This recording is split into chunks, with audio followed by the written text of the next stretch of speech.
I would like to welcome everyone. Thank you for attending this wonderful webinar with Michi, and welcome on behalf of the World Backgammon Federation.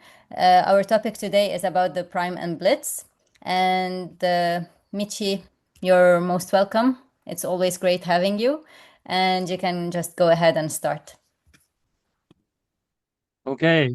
Marianne, thank you for having me. I'm so happy to be here. Today's topic is Prime and Blitz. They are so important, but I don't think people discuss these strategies deeply. So, yeah, so let me dive into them. Okay.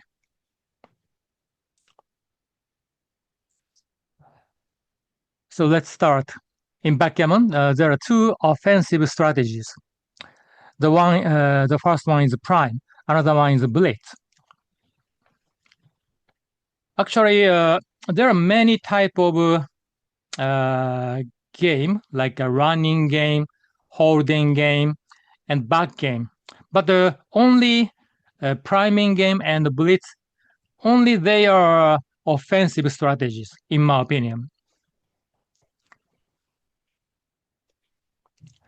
So, making a prime is a royal road in backgammon. It is fantastic. It guarantees us a very high winning chance. And blitz is another way to conquer the opponent.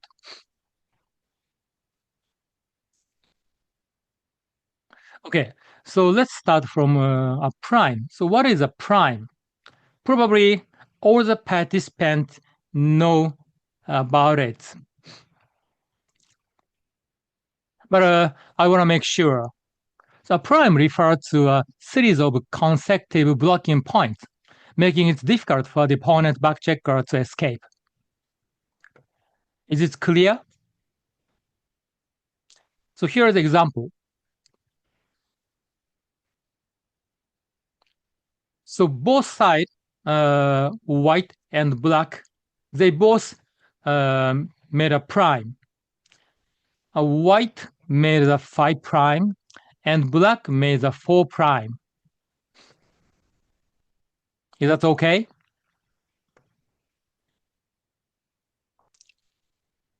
And then 6 consecutive blocking points is called a full prime, and the opponent's backchecker never escape.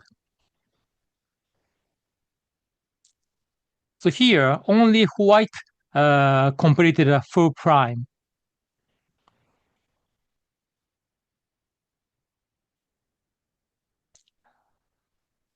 On the other hand, what is a blitz?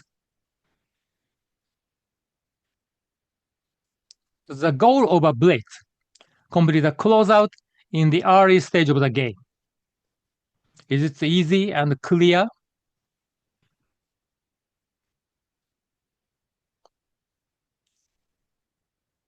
So to achieve the goal of a blitz, continue to hit and prevent the opponent from securing the anchor. That's a very important concept. So once the opponent secure the anchor in the home board, then we never complete a closeout. That's impossible. So please remember this. Once the opponent secure the anchor, your blitz is over.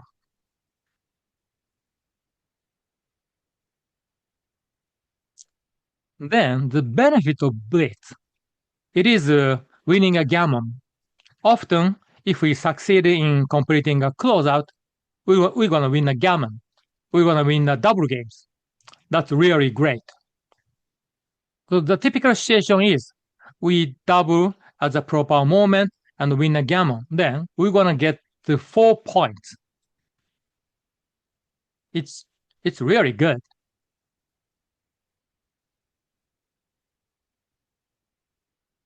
Now we learn several techniques of a prime and a blitz.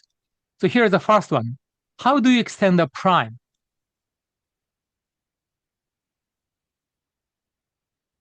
Now, here's a question. So we are white, and white rolled 5-1. The right side is a home board. So what is the play?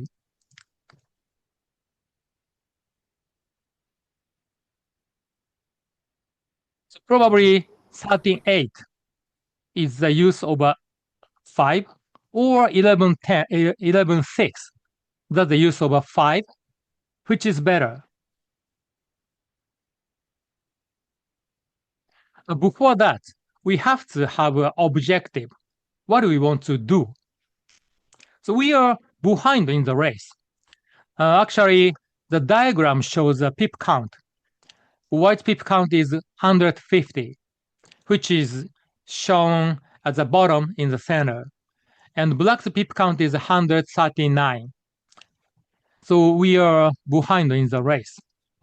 Then making a prime is a nice way, is a proper strategy. So white has a beautiful structure, but white has a missing part, which is a bar point. Without a bar point, we never complete a prime. That's impossible. So we want to make the bar point. So how we can do that?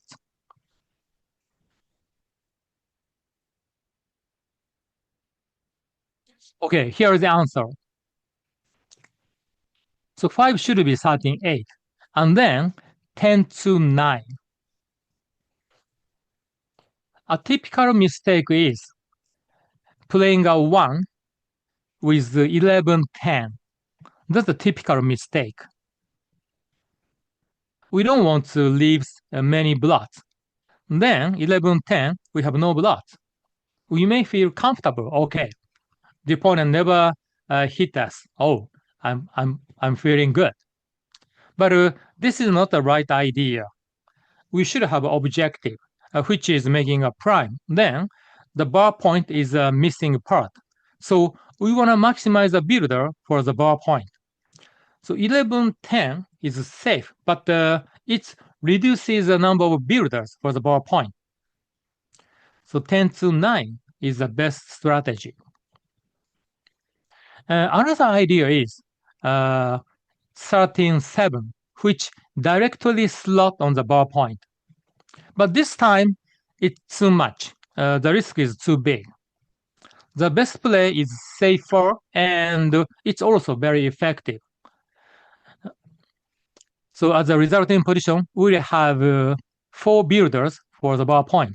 So we have a good chance to complete a 5 prime next. Is that okay? Clear? Actually, over the board, white player chose 11-10. So this is a typical mistake. Many people would do that. But please remember, what is your objective? What is a goal? What do you want to do? That's the question.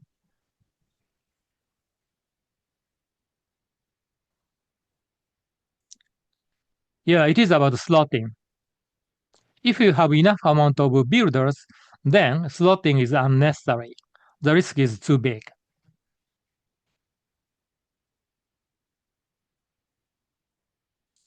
This is an interesting variant. Here, I changed the dice number. Originally, the dice number was 5-1, but here, the dice number is 6-2. Now, slotting on the bar point is the best choice, 13-7, 11-9.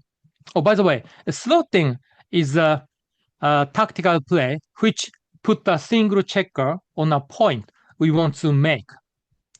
That's a slot. And there is a big risk that opponent may hit that checker.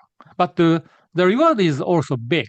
If the opponent doesn't hit, we easily cover that checker and make that point.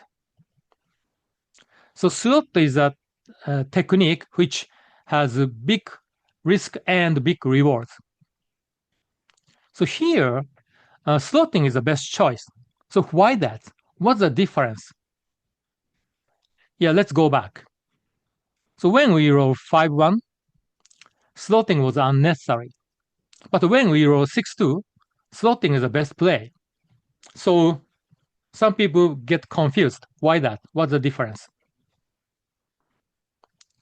The idea is when we roll a 6, and if we play something like 11, 5, or 10 to 5, then that checker pass through the bar point.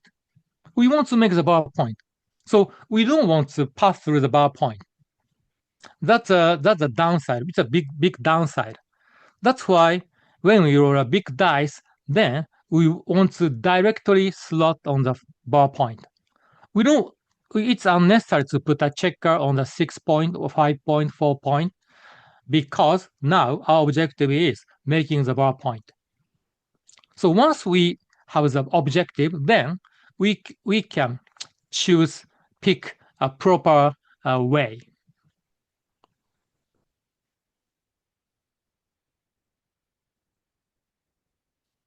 So here is the tips. Once we focus on building a prime, we don't want to pass through the bar point. Okay? And then question 2. White rolled 3-2. So how do you play this dice? Any opinions?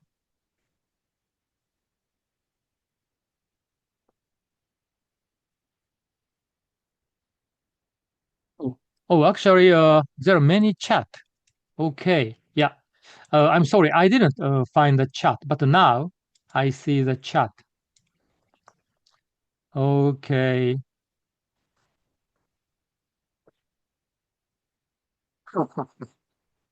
Yeah, okay. Yeah. Slot and close your eyes. That's good. Uh, Now, yes, yes. So hitting is the obvious part. We have to hit with a 3. That's 100% sure. Then, how do we play a 2? Yeah, 2 men down. Yes, I think 2 men down would be the majority if it's not the seminar. Over the board, many people would choose 2 men down, meaning 13-10 and 13-11, bringing 2 checkers from the midpoint. Then the opponent never hit us next turn. That's impossible. But again, what is our objective? So once we hit the opponent, now we are very happy, but then it's not enough. We hit the opponent checker, then we make a prime. Now we are going to win the game. So again, to make a prime, we want to fill the bar point. Bar point is a missing part. So let's maximize the builder for the bar point. After 2 men down, how many builders we have? Just 3, only 3. But okay, I see the comment. Yeah. So Abram, your name is Abram. Abram chose 11-9. Yeah. And Marin also said hit and maximize builders for the prime. Yes. So once you realize your objective, then 11-9 should be a play, which maximizes the builder for the bar point. And of course, there is a risk. The opponent may hit a single checker on the midpoint, on the 13 point. Opponent can hit with 3-1, 2-1, double one, so 5 numbers. So there is a risk. But let's take a risk if the risk is not too big and try to win the game. Without risk, no wins in backgammon. Oh, some some strange jump. Okay, I'm sorry about that.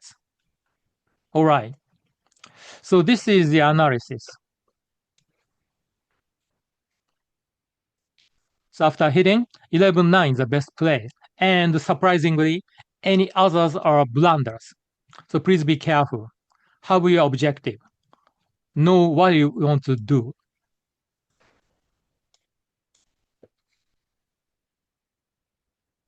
Yeah, I prefer you use a chat. Yeah. Now I focus on. I'm checking chat. Okay, go to the next question. Now, your dice number is 2, 1. And how do you play this dice? Yeah, let's take the same procedure. So know what you want to do.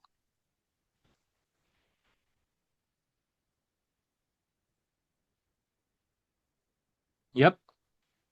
Okay. So covering the bar point with covering the 5 point with a 1 is the obvious part. I believe everybody will do that. Then, how to play a 2? That's a real question. So normally, many players would play 8 to 6, I think, because after 6 to 5, we don't have any builders on the 6 point. And usually, a spare checker on the 6 point is precious, very useful. We want to have a spare on the 6 point. So 8 to 6 seems a normal play. But once you focus on building a prime, now our missing part is the bar point. So maximize the builder for the bar point. 8 to 6 pass through the bar point, which we want to make. So that's not good. So after 6 to 5, yeah, and 1311 is option, but it doesn't change the number of builders. That's interesting. Yeah. Okay. So 6-5 is a must. And A6 reduces the builder for the bar point.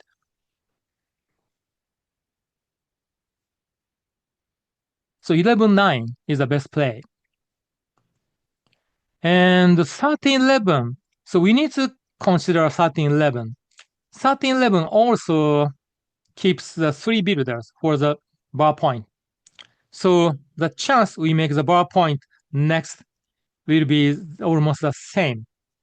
Yeah, but I like the comment by Marilyn.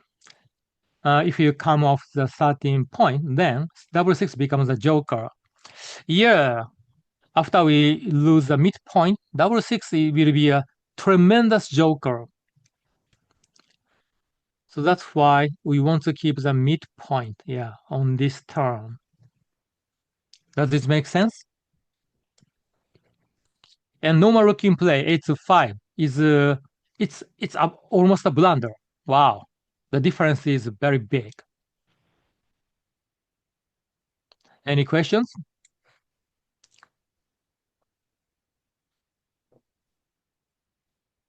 Uh, 6-2 is 2 opportunities where double 6 is 1. Oh, what does it mean? Brett, you can go ahead and ask your question. Yeah, so I guess I would think that double 6, obviously you have 1 out of 36 chance versus 6-2, you have 2 out of 36. And in both cases, you have the builders for the 7 point. Why is the moving the 13 or the 11 better?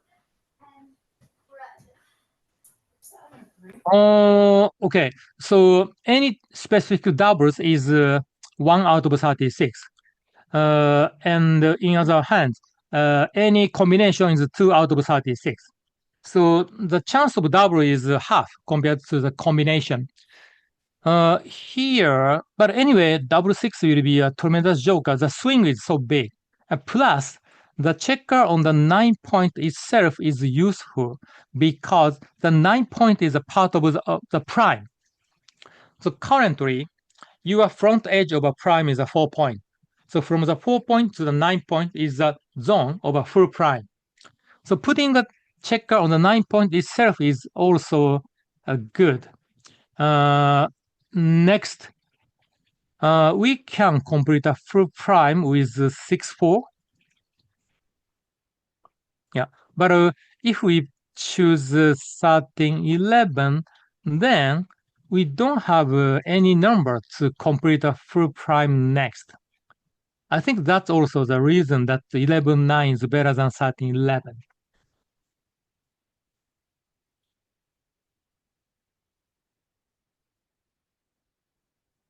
All right. Shall we go to the next one?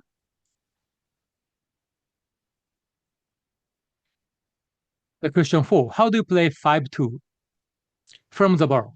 So what has to come in? So ball 23 is a must. And then what should we do?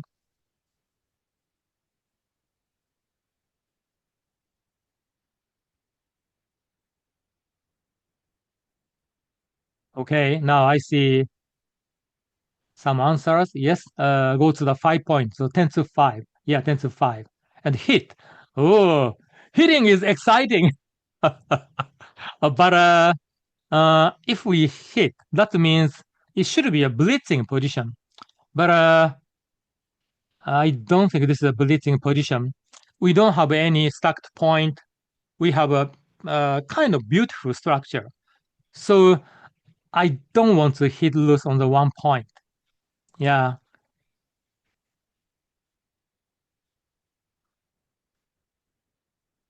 Okay, so then our option is 10-5 or 13-8. So which is better?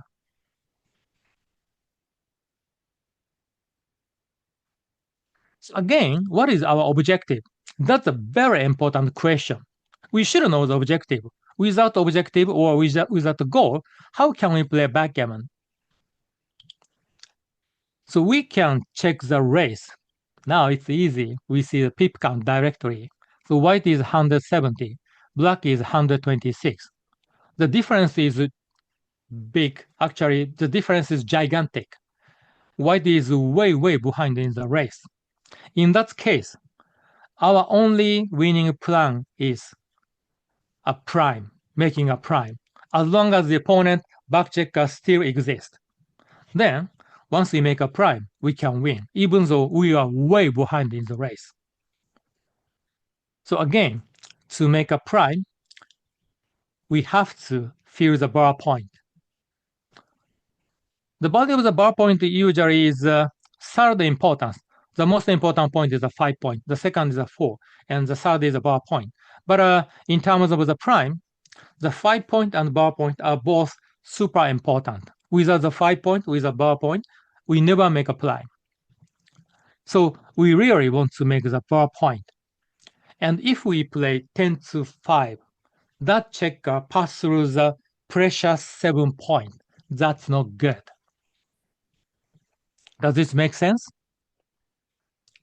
So Matthias's comment seems very good. 13-8 to make the bar. Yes, that's what we want to do.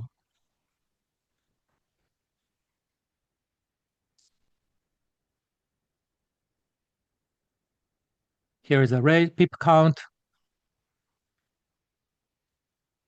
Yeah, 10-5 seems comfortable. Putting a spear on the 5 point seems good, but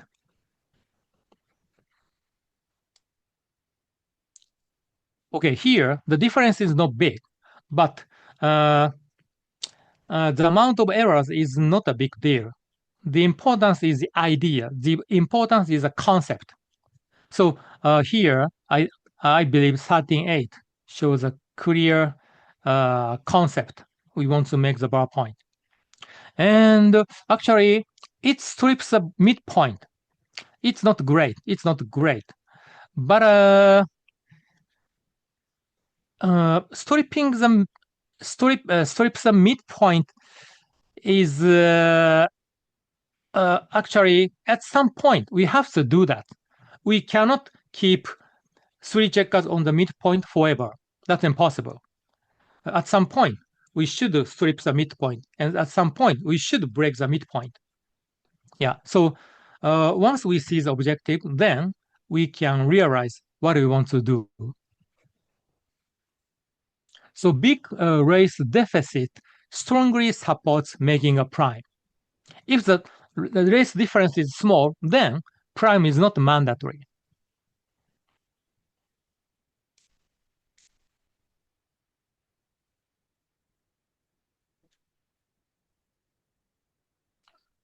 Okay, go to the next question.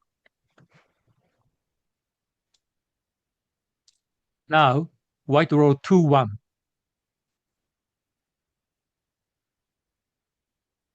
So how do you play this dice? I welcome any opinions.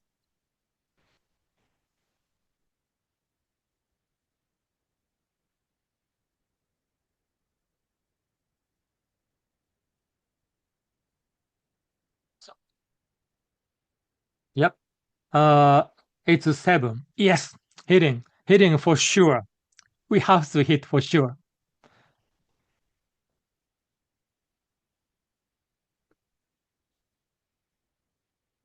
Yeah, hitting is a must. Hitting is mandatory. So after hitting, then it's a difficult part. So again, we can check the race.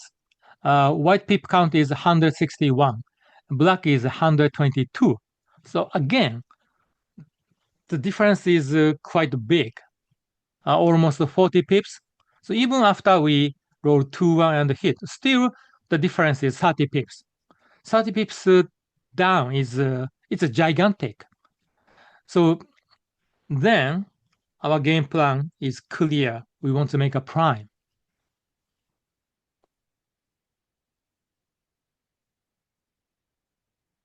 Yeah, there is lots of return shot. But yeah, it's like risk rewards or pros and cons. We should know our objective. Yeah, so I see the comment that the hit and 11, meaning 13-11. Yes, you was a winner. You was a winner. Yeah, 13-11 is the best choice, which maximize the builder for the bar point and the 8 point. If we can cover the both points, then we complete a 5 prime, which we really want to make. Of course, there's a risk.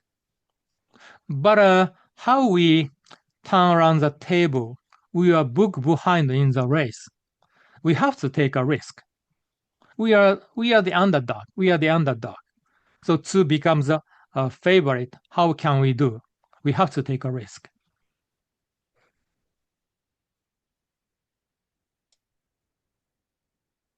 So we hit, and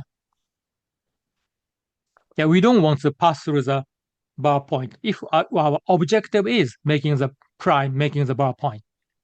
If the race is equal or we are ahead in the race, then we don't want to take a risk. So the entire condition changes our game plan.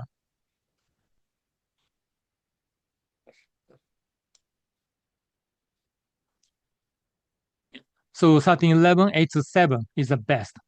8-6 seems nice, but it's half blunder. It's not the best. Does this make sense? Okay. Now it's time to move on to the core idea of a blitz.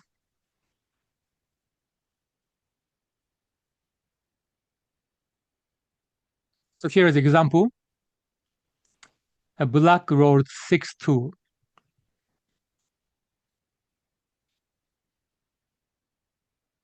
Any opinions? Yeah, 13-5. Very, very fast. So I probably, I guess everybody would choose 13-5, hitting on the 5 point. Is that okay? And of course, it's the best play by far. So here is the option of making the bar point anchor. But it's not urgent. It's not urgent. Here we started launching a blitz. So yeah, keep going. Yeah, we never stop. As long as we can continue a blitz, we have to do that. So 13-5 hitting the second checker and hope the opponent doesn't roll a 5. But even if opponent roll a 5, still we can continue blitz, except to double 5.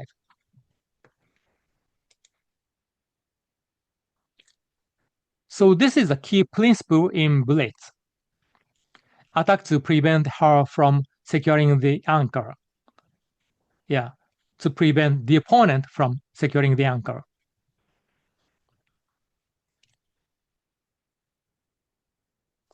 Okay, another example of a blitz. How do you play 2-1? Now the position is more complex. You may see many options, but there's only one good answer.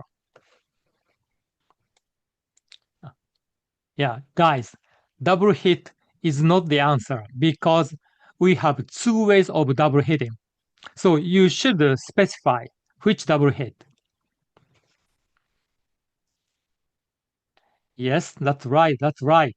Yes, Carol, yeah, you specify that. And Marin, you specify that. Yes, that's right. So we can hit on the 17 point. But that's not the key of the position. Yeah, as Carol said, to deny anchor. Yeah, we want the opponent stop making the anchor. Yeah, thank you, Brad. Thank you, Abram. Yes, you are right. You are right. Yeah, hitting inside two checkers, that's the best play. Yeah, hitting outside, sometimes hitting outside seems good. Actually, mostly or generally, if it's not a blitz in backgammon, generally hitting outside is much better than hitting inside because it's safer. We gain lots of pips. Yeah, but in a blitz, everything has changed. Now our objective is complete a closer. So we don't want the opponent secure the anchor. That's a disaster. That's why hitting inside is great. Oh, William, your opponent usually roll double 4. Okay, I can give you insurance. You give me $50, and you show me the match file. If the opponent roll double 4, I'm gonna pay you some money. But if the opponent doesn't roll double 4, $50 comes to my pocket. Is that a good deal? I was just joking, Michi. It just seems funny. It just seems backgammon trauma. It just seems funny that every time you make a play like this and it seems foolproof, my opponents, and we all had that feeling, right? Oh my God, the next roll is 4-4 and you regret it. Yeah, yeah, yeah. You are absolutely correct. Yeah, we have lots of bad experiences. Yeah, we are about to win the game, but the opponent suddenly rolled a tremendous joker and the table turned around. That's a disaster. Yeah, yeah. That's But the true. good news is over the board, I would have made this play. And yeah, but so I know the right play, even though backgammon trauma affects my life. That's good. That's good. Even though you knew it, you choose the right play. Okay, I appreciate it. Yeah. Yeah. So here's a analysis. Yeah. The difference is big. So hitting outside is a blunder. Mhm. The key is you want to complete a closeout. Once the opponent secures the anchor, the blitz is over. Okay. Now question 8. I think this is more difficult because we see easily two good candidates. So how do you play 5-1?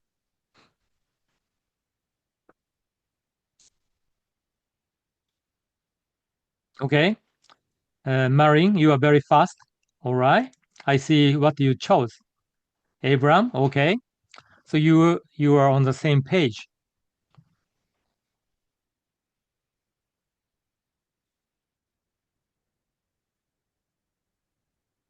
Yeah, Brad, yes. Okay, so everybody chose the same play, which hit inside. Yeah, Carol, I like your comment. So hitting 2 because blitz is our main chance. Yes. So hitting outside is, again, that's very attractive. We gain a lot of pips at the same time. Our back checker is running. But actually, we already made the 1 point. So it's a very strong signal that we want to launch a blitz. Yeah, we cannot make a prime. That's impossible. So hitting 2 checker reduces the chance of the opponent securing the anchor. So, okay, so this is a lesson seminar lecture, but over the board, you should do that. You should hit 2 checkers on your home board. Can you do that over the board? Yeah, let's hit these 2 checkers on the 3 point and the 2 point. Look at this. Here, the difference is gigantic. Hitting outside is a double blunder. Can you believe that? So best play wins more games and more gammons.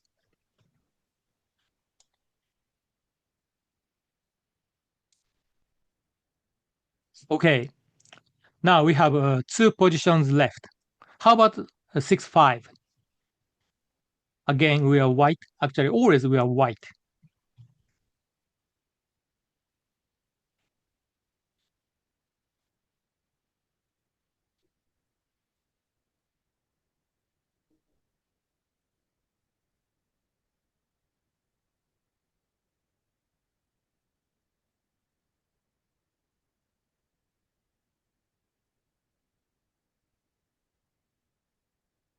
All right.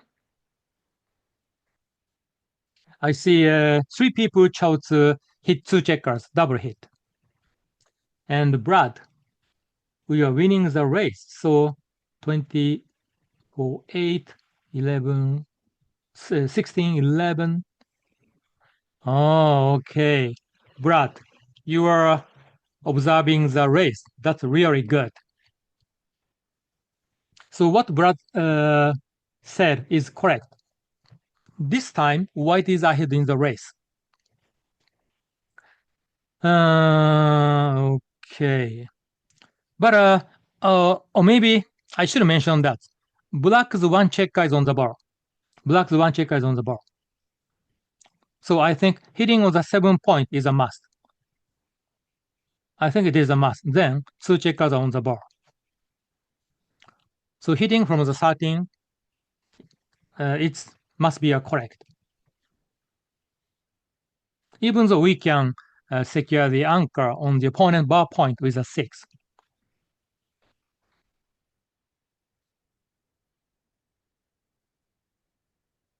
Any other opinions?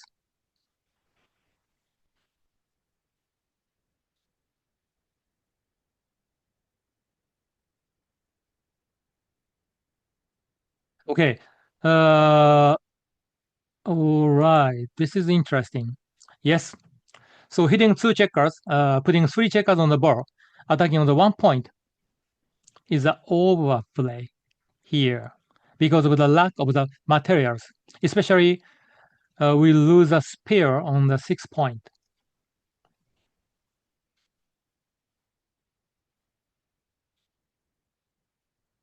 So here is the result. So anyway, hitting on the 7 point is a clear part. And then hitting on the 1 point is an overplay. So hitting on the 1 point increases the game winning chance, but it reduces the winning chance. And in total, it's not the best. It reduces our equities.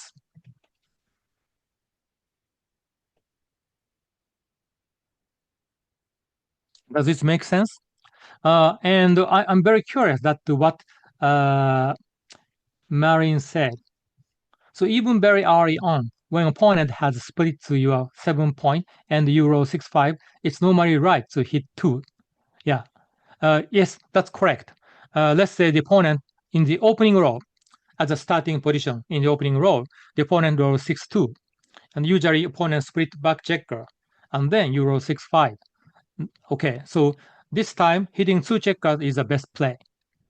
But remember, at that position, we have 5 checkers on the 6 point. So after hitting on the 1 point, still we have 4 checkers on the 6 point. But this time we have only 3. So after hitting on the 1 point, our 6 point strips. Then we lack the material to fill the 4 point, 3 point. That's a problem. That's why without hitting on the 1 point is the best play.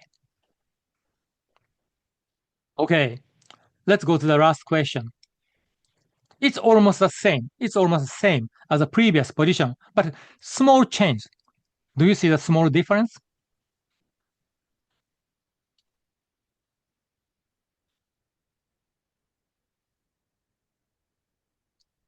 So what is the play?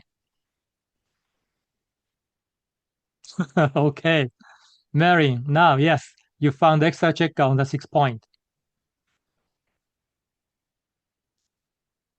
Sarah, yes, extra checker on the 6. Yes, William, extra spear on the 6 point. Yes, you found that. You found that. So this time, 6-1 must be a very strong candidate because even after you hit on the 1 point, still you have 3 checkers on the 6 point, 1 spear on the 6 point. Okay, go to the analysis. Yeah, look at that. Now, hitting on the 1 point is a clear play, and any others are blunders or almost blunders. Does this make sense?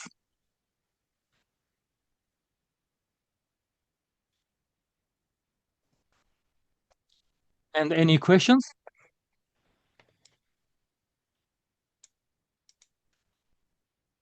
Oh, I'm sorry. We are supposed to finish in 30 minutes, but now, well, 46 minutes. Okay, anyway. So, yeah, let's do the summary of a prime. We cannot make a prime without the bar point. When you focus on the bar point, make sure to maximize your builders. So sometimes making the bar point is unnecessary, but once we decide to make a prime, then bar point we should make the bar point. So we want to maximize the builder for the bar point. That's the key idea of a prime. Then, so it's a summary of a blitz. The goal is complete a closeout. And the method is keep attacking. And your benefit is winning a gammon, getting 4 points in one game. That's what we want to do.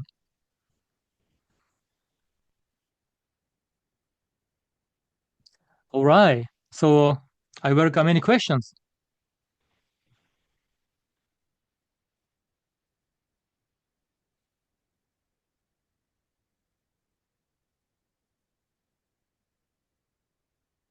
Oh, okay. About my tournament schedule.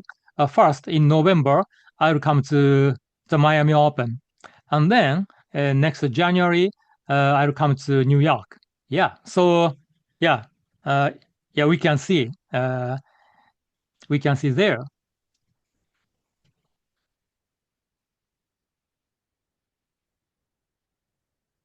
I'm not sure which channel, but I'm pretty sure they will announce which channel they will upload the video. Oh, okay. Now it's clear.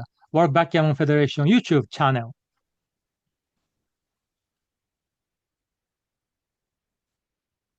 Yeah. So Blitz and Prime are their two offensive strategies and very important. I want to talk much more But next time, I'm considering discuss about maybe cube action. I'm unsure. I have not decided yet. But I heard that the request about cube is it's a lot. That's what I heard. So I'm thinking is I go deeper for prime and blitz, or I discuss cube action. Yeah. So maybe I'm gonna take one of them, and I hope I can do that next month. Yeah, Sarah. Yes, I understand. You really want to learn cube action. Yeah, it's the most difficult part in backgammon. Yeah, so any request, any opinion, I welcome. Okay, and okay, maybe the final question. Yeah, so backgammon is such a fascinating game. So the more we learn, the more we enjoy backgammon. Yeah, that's my favorite phrase. So I'm looking forward to seeing you next month. Thank you for coming today. Thank you, Michi. Thank you very much. Thank you, everyone. And this the video, so the recording will be available on the WBGF's YouTube channel. And we will have it will be a recurring webinar with Michi every month on a different topic. So you are all welcome to attend. It will be not the first Saturday of every month, but it depends when Michi has available time. So it will either be on a Saturday or a Sunday, the weekend that Michi has available. Okay? Any more questions?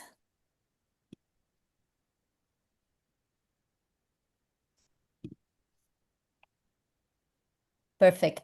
Okay, Michi, thank you so much. And we will see you next month, hopefully. Okay? Thank you very much, Marianne. You're most welcome.